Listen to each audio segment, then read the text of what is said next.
Paps, may bago na naman tayong pyesa. Gusto niyo bang makita? Ito oh.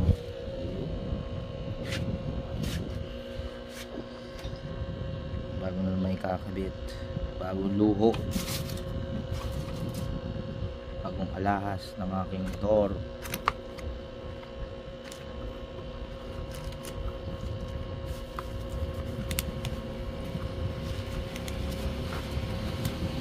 Alam niyo naman to, ano to, di ba?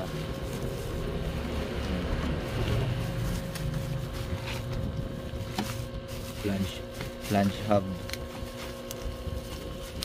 Yung lagayan ng sprocket. Tagal na to eh, kaya lang walang oras para ikabit eh. Ayan. Ayan na mga puppies. Bigat. Nakabit na natin to.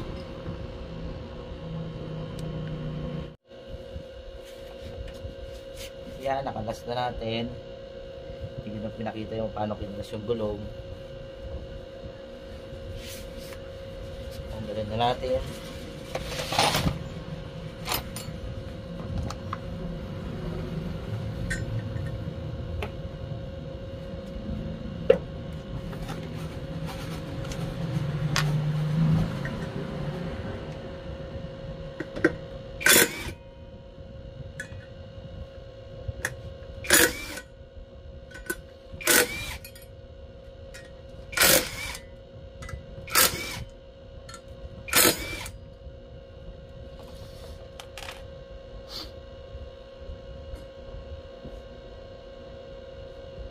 Parang gusto ko na palitan yung sprocket ah.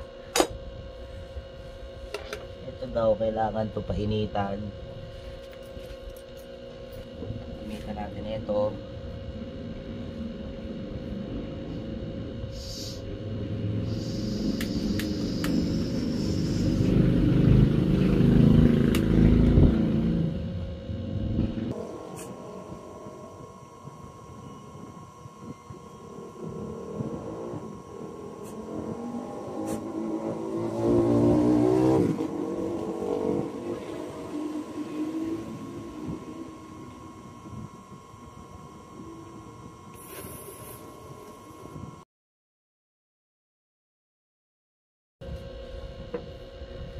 Makakalas niya.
Yun, nakukuha sa ganyan. Dalawang nut ang kailangan.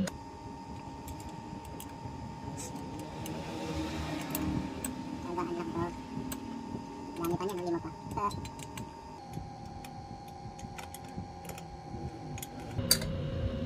Gagano na lang gagawin nyo. Forward ko na lang yung video. Tatalo na lang tayo.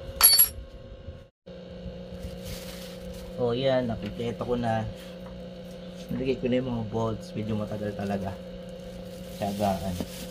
Kailangan dalawang nuts yung gagamitin mo kasi tutornilyo mo siya dyan. Tapos dito, ilalak mo siya ngayon. Pag nalock mo, dito mo naman siya pipihitin.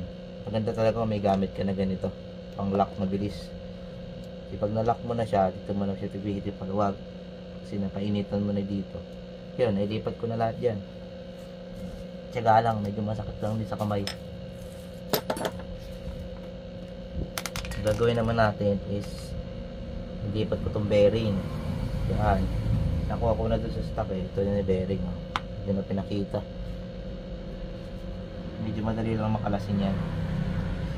Kailangan natin ng grasa. Yung ating grasa. Ube. Ube halaya grasa.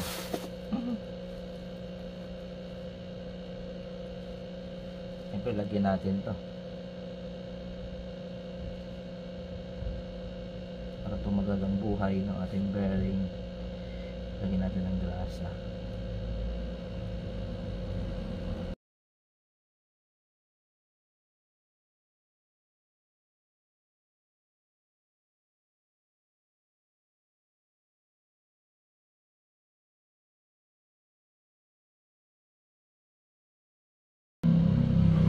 Ito, lalagay nyo itong labas ng isang block.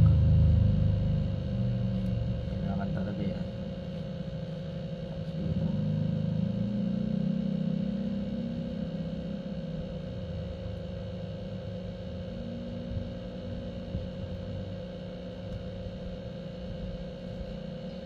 Hindi natin ang glass dapat to.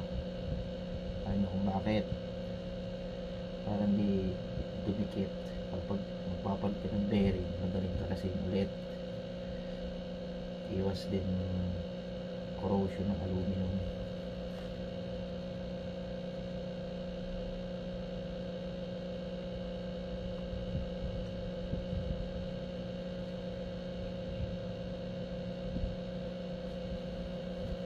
Ganyan. So, ganyan lang.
natin to ng grasa.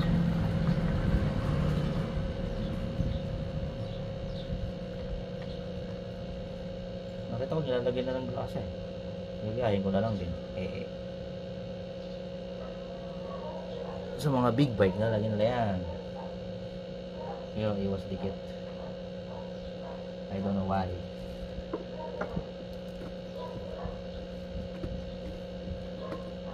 Oh yan.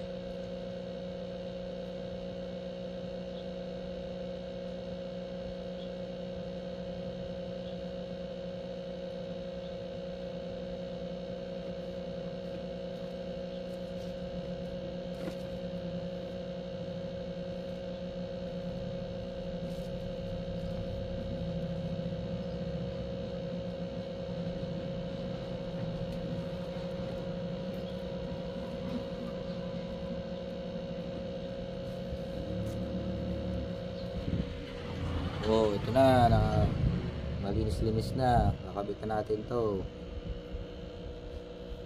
Ganda ba? Ganda, no? MDR1. Lagay na natin to. Hintayin nyo yung susunod kong vlog. Magkakabit ako tayo ng bagong sprocket set. Nandyan na pero pwede pa to eh. Kapal pa oh. Kapal pa ng ngipin oh. 9,000 magna 9,000 odo pa lang naman to.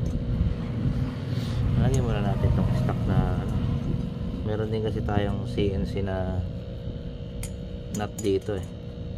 So sunod na lang din natin kabit sabay na sa sprocket.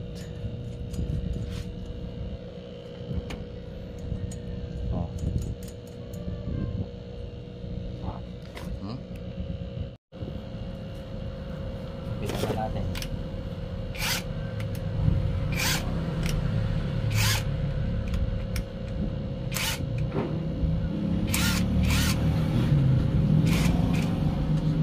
Start dapat.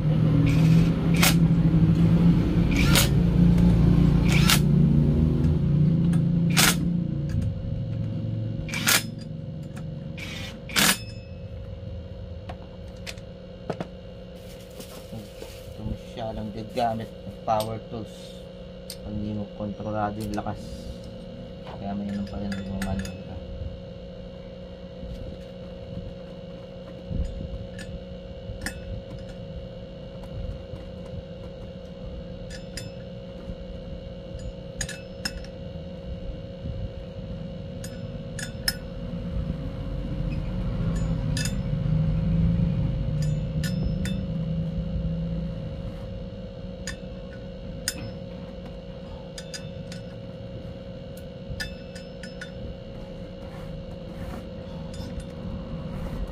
Ay, walang ipit.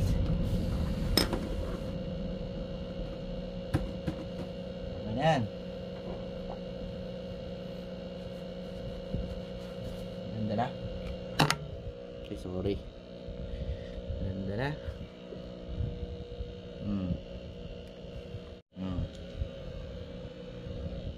Ganda ng ano.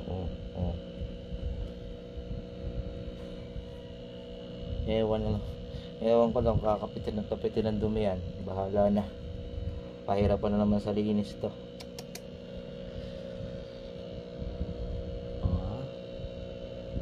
Bago ko na namang alahas. Okay. Kapit na muna natin yung balong. Skip na natin ha. Tapos na. Buo na siya ulit. Ganda makinang. Ganda ng alahas sa motor na to maloko ka. Maloko ka.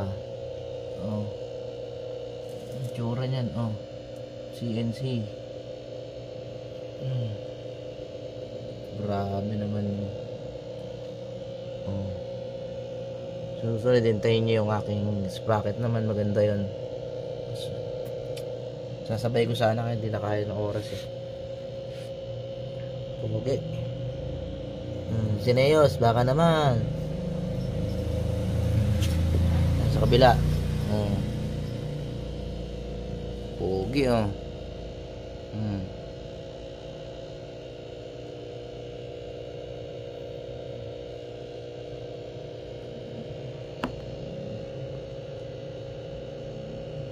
Grabe oh. Oh, paano? Susunod na lang na vlog natin. Medyo matagal pa ako bago mag ulit. Medyo busy eh. Salamat sa inyo guys. Thanks for watching. Peace.